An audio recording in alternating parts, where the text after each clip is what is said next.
Do you think that you have androgenic alopecia, otherwise known as female pattern hair loss, but you don't know what to do about it? Keep watching, because in this video, I'm going to explain the hormonal cause of this common problem, show you how to test those hormones to make sure you're addressing the correct root cause of your hair loss, and give you evidence-based functional medicine strategies to support healthy hair growth. Androgenic alopecia is the most common cause of hair loss, affecting over 30 million women and people assigned female at birth in the United States. About a third of all women will experience this pattern of hair loss in their lifetime, and yet it's still poorly diagnosed and mostly untreated. This type of hair loss and thinning goes by a few different names: androgenic alopecia, female pattern hair loss, and female pattern baldness. But all of these describe the same root cause of hair loss and thinning: hormones. Because androgenic alopecia is so common, conventional doctors often diagnose this type of hair loss and thinning by visual inspection alone, which means they just look at your hair and scalp for the common patterns or groups of symptoms that describe it. For instance, androgenic alopecia usually starts to appear near your center part. In the middle and later stages, you may also lose hair on either side of your part and towards the front of your scalp. Androgenic alopecia doesn't tend to result in patchy hair loss or bald spots, but rather slow, diffuse hair loss that eventually makes your scalp visible through thinning hair. Your hair follicles, also known as the root of your hair strands, become smaller over time, resulting in finer, shorter, and less pigmented hairs.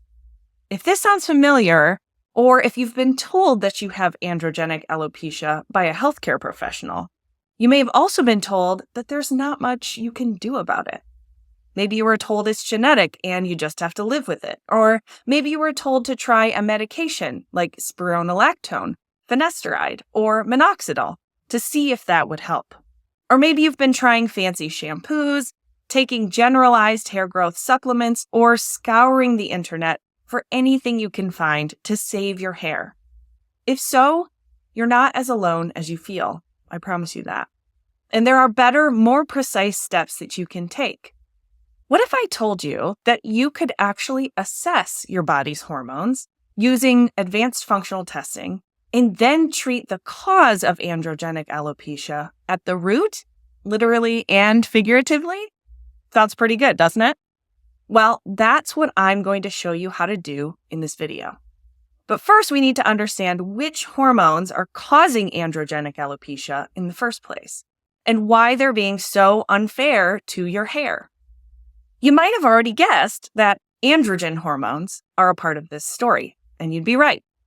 Androgens are a family of hormones including DHEA, testosterone, and the downstream metabolites of both, including the all-important 5-alpha-DHT, or dihydrotestosterone.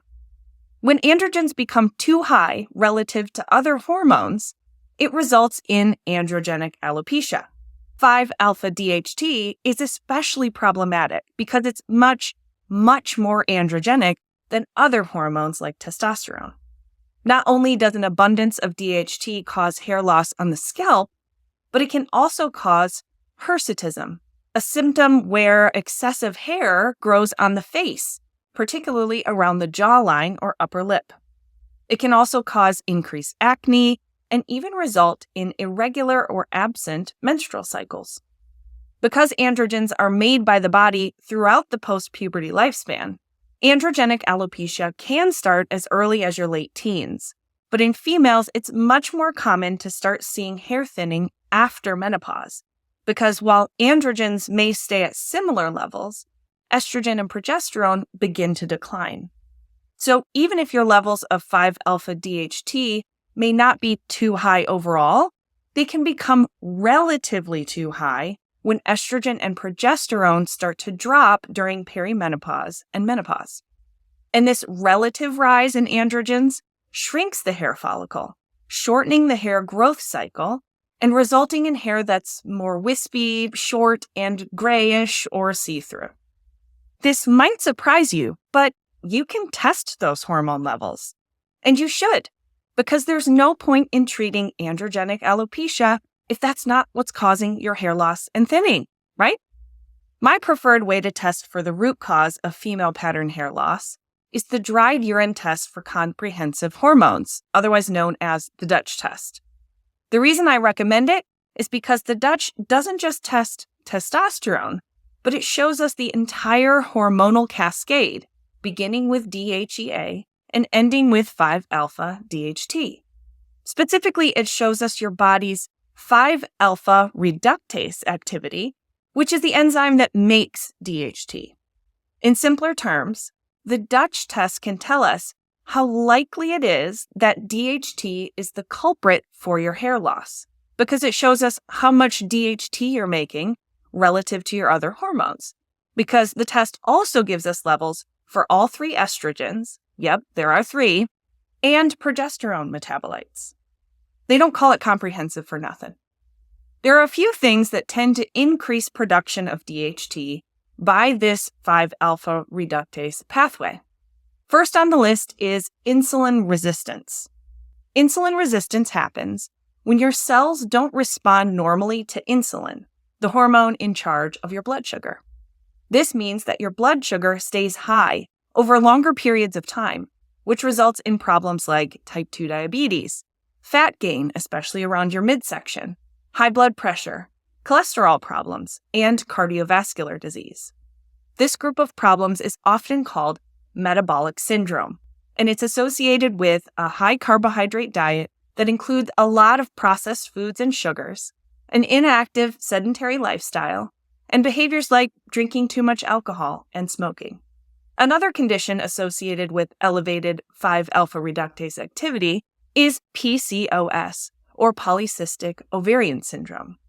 PCOS is almost always linked with insulin resistance and can be caused by chronic stress and adrenal issues, chronic inflammation, and even as a result of previous birth control use. Androgenic alopecia is a very common symptom of PCOS, and both can be treated by decreasing 5-alpha reductase activity. So if your Dutch test reveals relatively high DHT or 5-alpha reductase activity, improving insulin sensitivity is always the first step. The Mediterranean diet, which is full of colorful fruits and vegetables, lean proteins, and healthy fats, has been shown to be very effective at correcting insulin resistance.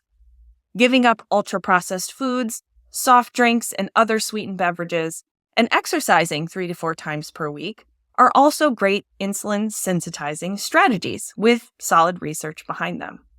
But there are other functional medicine strategies you can use to slow down production of DHT and shift your body's preference away from the 5-alpha reductase pathway. But before I share specifics, you should know that for men and people assigned male at birth, high DHT can cause prostate problems as well as male pattern hair loss. For this reason, many of the high-quality nutraceutical products designed to downshift the 5-alpha reductase pathways are marketed as prostate support. But I don't want that to throw you off. The very same ingredients help resolve androgenic alopecia in females too. So when you see me recommending a product called something like Super Mega Prostate Health, don't be confused. We're using it to stop hair loss, not shrink the prostate, okay? And to make it easy for you, I've compiled a free user guide for my favorite functional medicine treatment strategies for androgenic alopecia that you can download. I'll put a link in the video description so you can grab a copy for yourself. All right, let's talk about some natural plant-derived compounds that help lower DHT. Saw palmetto berry extract has been studied for its ability to inhibit the 5-alpha reductase pathway, specifically the fatty acids and phytosterols found in this little palm plant. It's really common to see saw palmetto listed as an ingredient in hair growth formulations, but it's not always the correct part of the plant, which makes it less than helpful. You want to make sure the product you choose is standardized for those fatty acids and sterols that are the active ingredients, not just some random berry juice. As a bonus, saw palmetto extract is anti-inflammatory. Reishi Mushroom has also been shown to inhibit 5-alpha reductase, and it has many other health benefits too. In a research study exploring the anti-androgenic effects of 20 different species of medicinal mushrooms, reishi mushrooms had the strongest action in inhibiting DHT production. Green tea and spearmint tea have both been shown to have anti-androgen effects. The ECGC, or epigallocatechins, in green tea also prevent cancer and improve insulin sensitivity, so it's a double whammy. And spearmint tea has been used in Middle Eastern regions as a remedy for hirsutism, a common symptom of too much DHT in women. Other plant-based compounds that have anti-androgen effects include black cohosh, nettle root, Pygeum africanum, licorice, vitex, and white peony. One quick reminder, these strategies will only help solve your hair loss and thinning if the root cause is androgenic. There are many, many causes of hair loss and thinning in women, and often those root causes are layered. More often than not, there are multiple causes in play at the same time. For a more in-depth look into the why behind hair loss and thinning for ladies, and more details on functional medicine testing and evidence-based treatment strategies, check out my hair loss deep dive tutorial. I'll put a link to sign up in the video description. And like I mentioned earlier, I've compiled a free user guide that details how to put my recommended anti-androgenic strategies to work. That link is also in the video description. The guide has details on dosing, tips about changes you can expect, and even a 20% discount on my preferred practitioner-grade products. Be sure to check it out. Thanks so much for watching. If you found this information helpful, be sure to hit that thumbs up button and subscribe. That way you won't miss out on future functional medicine strategies like these. Thanks again, and we'll see you in the next video. Bye.